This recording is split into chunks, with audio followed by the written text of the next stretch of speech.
अस्सलाम वालेकुम and good evening from the business desk of the कॉरेस्पॉन्डेंट.pk।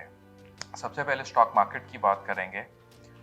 आज मार्केट ने पॉजिटिव स्टार्ट लिया और through out the day positive zone में ट्रेड होती रही। उसकी मेन रीज़न एक ये थी कि कल रात में इंटरनेशनल मार्केट में कोल की प्राइसेस काफ़ी नीचे आई हैं, तो उससे सीमेंट सेक्टर को पॉजिटिवली एक इम्पैक्ट आता है। तो सीमेंट सेक्टर ने एक गैप ओपनिंग दी और उसके अलावा रिफाइनरीज में भी कुछ पार्टिसिपेंट्स का इंटरेस्ट देखा गया और आज सरप्राइजिंगली बैंकिंग सेक्टर में भी कुछ एक्टिविटी देखने में आई।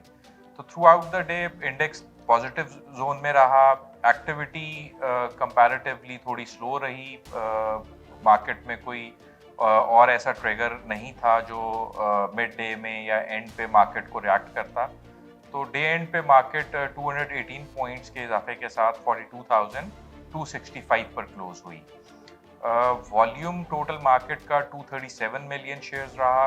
ये day on day basis 2% decline किया।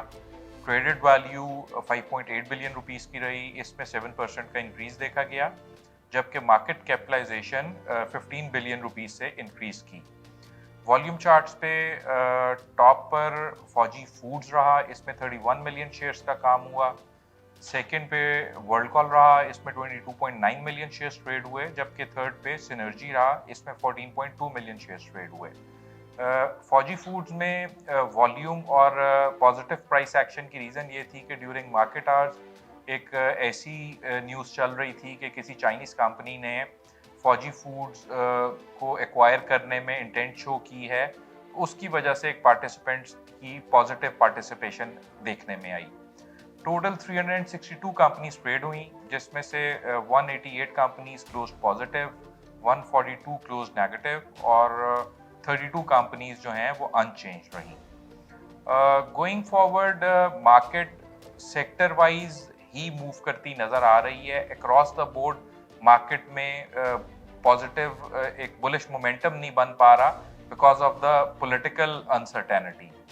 अगर पॉलिटिक्स की बात करें तो जो लॉन्ग मार्च की कॉल थी वो पहले ट्यूसडे को रिज्यूम होना था, उसके बाद उसको वेंसडे किया गया, जबकि अब फाइनली वो थर्सडे पे चला गया, यानी वो परसों से वजीराबाद से दोबारा स्टार्ट होगा। और एक और डेवलपमेंट ये हुई है कि जो पाकिस्तान तहरीक-ए-इंसाफ केस एफआईआर जो है वो करवाना चाह रही थी, वो एफआईआर तो नहीं हो सकी, लेकिन एक नॉर्मल एफआईआर ज़रूर हो गई है, जिसमें कि जो सस्पेक्ट अरेस्ट हुआ था उसी को इन्वॉल्व किया गया है उस एफआईआर में, जिस पे पाकिस्तान तहरीक-ए-इंसाफ ने काफ़ी एक रिएक्शन शो किया है और ये कहा है कि वो इस एफआईआर को एक्सेप्ट नहीं करेंगे। इकोनॉमिक एंड पे एक दो डेवलपमेंट्स हैं, जिसमें वर्ल्ड बैंक की तरफ से एक्सपेक्टेड है $3 बिलियन जो है वो डिस्पर्स होगा फॉर द एनर्जी इंफ्रास्ट्रक्चर। और अगर ये ऐसा कुछ आने वाले दिनों में होता है तो ये एक आपके फॉरेक्स एक्सचेंज रिजर्व्स के लिए भी एक पॉजिटिव और हेल्पफुल चीज़ होगी। इसके अलावा प्राइम मिनिस्टर शहबाज शरीफ ने कहा है, इंटरनेशनल कम्युनिटी से सपोर्ट मांगी है, क्योंकि फ्लड से जो एक एस्टिमेटेड लॉस है वो $32 बिलियन तक का हो गया है, which is 10% of the GDP. तो इंटरनेशनल सपोर्ट जो है वो मांगी जा रही है गवर्नमेंट की तरफ से to overcome the losses of this flood. इसके अलावा एक और डेवलपमेंट ये है कि Saudi crown prince Mohammed bin Salman expected है कि वो 21 नवंबर को पाकिस्तान विजिट करेंगे एक दिन के लिए, जिसमें वेरियस जो इन्वेस्टमेंट प्रोजेक्ट्स हैं वो भी अनाउंस करेंगे। और उसमें मेन प्रोजेक्ट जो है वो $10 बिलियन की रिफाइनरी का प्रोजेक्ट है।